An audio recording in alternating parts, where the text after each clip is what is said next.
귀화 끝장의 거꾸로 과학교실 시작합니다. 오늘의 배움 주제는 다음과 같습니다. 자, 여러분 한 가지 상상을 해봅시다.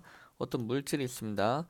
이 물질을 보는 그림처럼 지금 보이는 그림처럼 계속 이렇게 자르고 계속 자르는 겁니다. 그러다 보면은 어느 순간에 엄청나게 작아지겠죠. 그리고 더 이상 자를 수 없을 정도로 엄청나게 작아지는 경우가 생길 겁니다. 이 작은 것들이 여러 개가 모이면 이 큰 물질이 되는 거겠죠. 그쵸? 그래서 이 작은 물질, 이 물질을 이루고 있는 요 작은 하나의 알갱이, 요걸 우린 입자라고 부르는데 이 물질을 구성하는 최소의 기본 입자를 바로 우리는 원자라고 부르고 있습니다. 이 원자의 크기는 매우 작습니다. 왜냐하면 자르고 잘라서 엄청나게 잘라야 나오는 기본 입자니까 굉장히 작습니다. 그 크기가 어느 정도냐? 바로 1cm가 되려면, 예를 들면 수소라는 것이 있는데 이 수소 원자가 1억 개가 모이면 1cm가 됩니다. 그러니까 어마어마하게 작겠죠. 이러한 원자가 어떤 식으로 생겼냐? 원자는 우리 눈에는 잘 보이지가 않습니다. 너무 작기 때문에.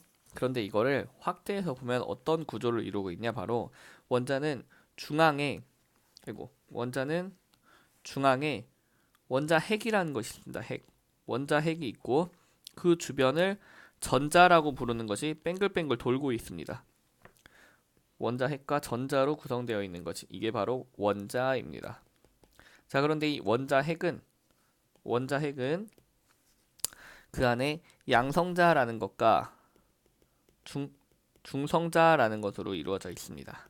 자, 양성자와 중성자는 사실 여러분들이 지금 배우는 내용은 아니지만 그냥 이런 것이 있다라고 말만 해주고 넘어가겠습니다. 자, 그런데 원자는 되게 종류가 다양합니다. 원자가 다 똑같이 생긴 게 아니에요. 예를 들어 지금 그림에 나와 있는 수소 원자, 리튬 원자, 탄소 원자, 산소 원자를 비교해 보면은 수소 원자는 이렇게 가운데에 원자 핵이 하나 있고 주변에 전자가 하나 돌고 있는 그런 구조를 갖고 있습니다. 리튬 원자는 가운데 원자 핵이 있고 주변에 이 전자가 3개가 돌고 있는 구조고요. 탄소 원자는 중심에 원자 핵이 있고 그 주변에 전자가 6개가 뱅글뱅글 돌고 있습니다. 산소 원자는 중심에 원자 핵이 있고 그 주변에 지금 그 전자들이 8개가 뱅글뱅글 돌고 있습니다. 자, 그런데 이게 다 이유가 있어요. 아까 제가 앞에서 양성자와 중성자로 원자 핵이 이루어져 있겠죠.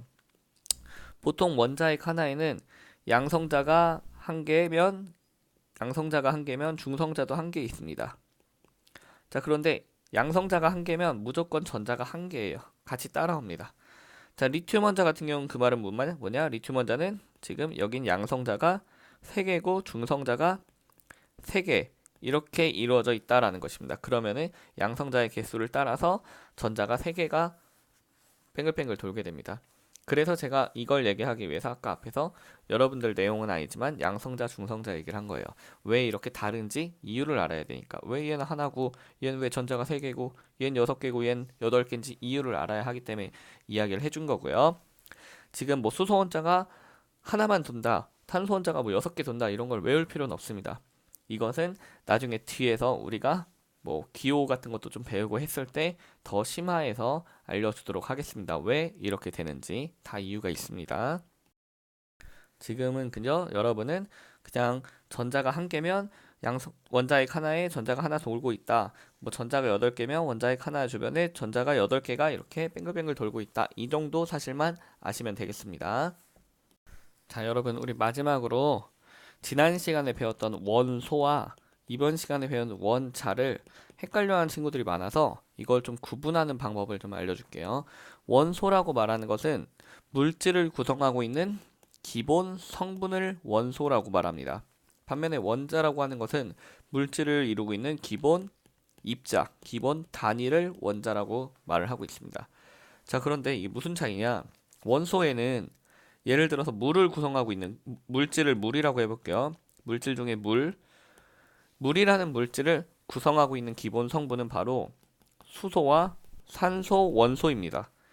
자, 그런데 물이 수소 원소와 산소 원소 그것들이 하나씩 만나서 이루어진 게 아니고 무수히 많은 수소 원소와 수소 원자와 무수히 많은 수소 원자와 무수히 많은 산소 원자가 만나서 물이라는 물질을 구성하고 있습니다. 물의 형태를 보면 어떻게 생겼냐면요. 물을 확대해서 보면은 이렇게 가운데에 산소 원자가 있고요. 그 주변에 이렇게 수소 원자 두 개가 달라붙어 있습니다. 원자예요, 원자. 자, 즉 원자는 기본 입자잖아요. 이렇게 산소 원자라는 입자와 수소 원자라는 입자가 함께 모여서 물이라는 것을 구성하고 있는데요. 물이라는 물질을 구성하고 있는데 이게 한두 개가 아니고 여기저기 막 이렇게 막 여기저기 이렇게 많아요. 이렇게 많은 것들이 모여서 우리가 마시는 물이 됩니다. 자, 그런데 여기 보면은 무수히 많은 산소 원자가 있죠. 무수히 많은 산소 원자 하나, 둘, 셋, 네 개. 수소 원자는 하나, 둘, 셋, 넷, 다여, 일곱, 여덟 개가 있어요. 그죠? 입자들의 개수가 그렇게 있는데 여기서 이 원자들의 종류를 보면은 산소라는 것과 수소라는 것 딱 두 개죠. 그죠? 물을 이루는 성분 즉 종류는 산소와 수소, 원소들로 이루어져 있는 겁니다. 산소 원소 하나, 수소 원소 하나가 물을 이루는 종류인 거고요. 물을 구성하고 있는 알갱이들, 그것은 바로 무수히 많은 수소와 산소 원자들로 구성이 되어 있는 것이다 라는 거죠. 그래서 저는 좋아하지 않는 표현이지만 쉽게 이렇게 표현하기도 합니다. 원소는 종류를 말하고 원자는 개수를 말한다, 이렇게 표현하기도 합니다. 저는 좋아하진 않아요. 이건 정확한 표현은 아니거든요. 그냥 쉽게 파악하려면은 원소는 산소랑 수소라는 종류를 말하는 것이고 원자는 이 입자 하나하나의 개수를 말한다, 이렇게 생각하는 경우도 있습니다. 자, 오늘 수업은 여기서 마치도록 하겠습니다. 수고하셨습니다.